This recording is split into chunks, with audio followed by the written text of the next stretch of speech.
এখন আমরা দেখব কোষের সমবায় মানে ব্যাটারির সমবায়। আমরা এর আগেও দেখেছি রোধের সমবায়, অনেকগুলো রোধ একসাথে যুক্ত থাকলে সেটাকে রোধের সমবায় বলে।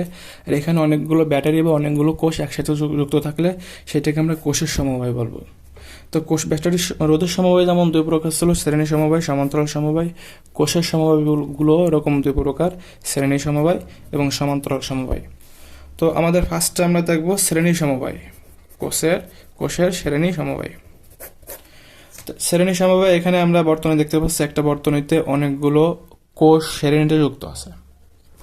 শ্রেণীতে যুক্ত আছে বুঝবো কি করে আমরা?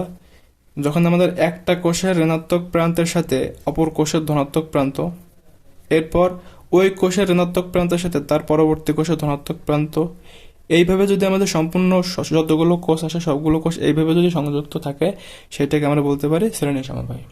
এখন এখানে একটা কথা বলে রাখি, প্রতিটি কোষের তড়িৎচুম্বক শক্তির মান সমান ই করে করে, এবং প্রতিটি কোষের অভ্যন্তরীণ রোধের মান সমান আর। এখন যদি এই সবগুলো কোষ শ্রেণীতে সংযোগদের কারণে বর্তনীতে তড়িৎ প্রবাহিত হয় এবং সেই তড়িৎ প্রবাহের নাম যদি আইএস হয়, যেহেতু সিরিজে কানেক্ট দিচ্ছি আমি সবগুলো তড়িৎচুম্বক শক্তিকে, সেজন্য আমরা তড়িৎ প্রবাহের নাম বলতেছি আইএস। এবং বর্তমানে এখানে একটা বাইরে একটা রোধ আছে আর। তো এখন এখানে যতগুলো তড়িৎচুম্বক শক্তি বা যতগুলো ব্যাটারির শ্রেণীতে সংযুক্ত দেওয়া হয়েছে তাদের সংখ্যা আমি মনে করলাম এনটি। এন পরিমাণে বা এনটি ব্যাটারি সমান শক্তির এন পরিমাণ ব্যাটারি শ্রেণীতে সংযুক্ত দেওয়া হয়েছে।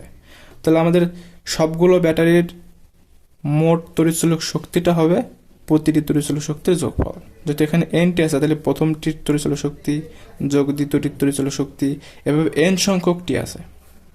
তো আমাদের যেহেতু এখানে এন সংখ্যক ই যোগ আছে তাহলে আমরা এনই বলতে পারি। তুল্য তড়িৎচুম্বক শক্তি এন ইন্টু ই। এবং যেহেতু তড়িৎচুম্বক শক্তির ভিতরে একটা অভ্যন্তরীণ রোধ থাকে এবং প্রত্যেকটা রোধ সমান আর, এবং আরগুলো সব সিরিজে যুক্ত আছে, তাহলে আমরা এখানে বলতে পারি আর এর সমান সমান আর যোগ আর এন পর্যন্ত যুক্ত আছে, তাহলে এন আর। তাহলে এখন হচ্ছে আমরা একটা সূত্র দেখে আসছিলাম, আই সমান সমান ই বাই আর প্লাস আর। এখন এখানে যেহেতু শ্রেণীর কোষগুলো শ্রেণীতে যুক্ত করেছি তাহলে এখানে তড়িৎ প্রবাহের নাম দিলাম আইএস। এখানে মোট এখানে সূত্রটা লিখি আইএস সমান সমান ES by R plus R S. তো এখানে ইএস মানে হচ্ছে আমাদের এন ইন্টু ই আর, এবং আর এস মানে হচ্ছে আমাদের এন ইন্টু আর। তাহলে এটা হচ্ছে আমাদের অনেকগুলো সমশক্তির কোষ শ্রেণীতে যুক্ত থাকলে ওই বর্তনীতে কি পরিমাণ তড়িৎ প্রবাহিত হবে সেটা নির্ণয়ের সূত্র। এখন এখানে আমরা দুইটা কন্ডিশন বা দুইটা শর্ত দেখব। প্রথম শর্ত হচ্ছে যদি আমাদের বাইরের রোধটা অভ্যন্তরীণ যতগুলো কোষ আছে সবগুলো কোষের অভ্যন্তরীণ রোধের থেকেও বেশি, অনেক অনেক বেশি হয়। বাইরের রোধটা অনেক এন গুণ মানে অভ্যন্তরীণ রোধের এন সংখ্যক অভ্যন্তরীণ রোধের থেকেও যদি অনেক অনেক পরিমাণ বেশি হয় তাহলে আমরা এটাকে তুলনামূলকভাবে জিরো বলতে পারি।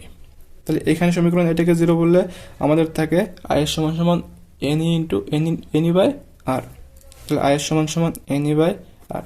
তাহলে এটাকে আমরা বলতে পারি যে একটা মাত্র বর্তনী থাকলে তড়িৎ প্রবাহিত হতো ই বাই আর। একটা মাত্র বর্তনী বলতে একটা মাত্র কোষ থাকলে তড়িৎ প্রবাহিত হতো ই বাই আর। এখন যদি এখানে এন সংখ্যক কোষ আছে তাহলে তড়িৎ প্রবাহ এন ইন্টু ই বাই আর, অর্থাৎ প্রবাহটা যে কোনো একটির এন গুণ। এটা কখন হবে? যখন বাইরের রোধটা ভেতরের অভ্যন্তরীণ রোধের থেকে অনেক অনেক বড়। কিন্তু যদি এরকম হতো বাইরের রোধটা অভ্যন্তরীণ রোধের থেকে অনেক অনেক ছোট বা অভ্যন্তরীণ রোধগুলোর সমষ্টি অনেক অনেক বড়, তাহলে এখান থেকে আমরা বলতে পারি আরটা শূন্য হবে।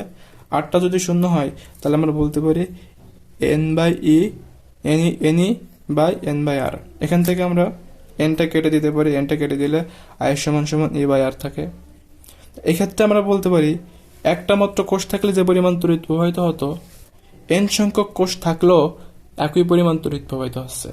এতে করে আমাদের কোনো একটা কোষও যে পরিমাণ তড়িৎ প্রবাহ আছে এন সংখ্যক কোষও তত পরিমাণ তড়িৎ প্রবাহ পেলে এন পরিমাণ কোষ দিয়ে আমাদের কোনো লাভ আসছে না। এজন্য আমরা বলতে পারি শ্রেণী সমবায়ে যদি আমাদের অনেকগুলো কোষ যুক্ত করব কখন?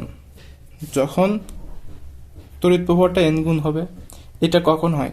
যখন অভ্যন্তরীণ রোধের থেকে বাইরের রোধটা অনেক অনেক অনেক বড় হয়, তখন আমরা এন গুণ তড়িৎ প্রবাহ পেতে পারি।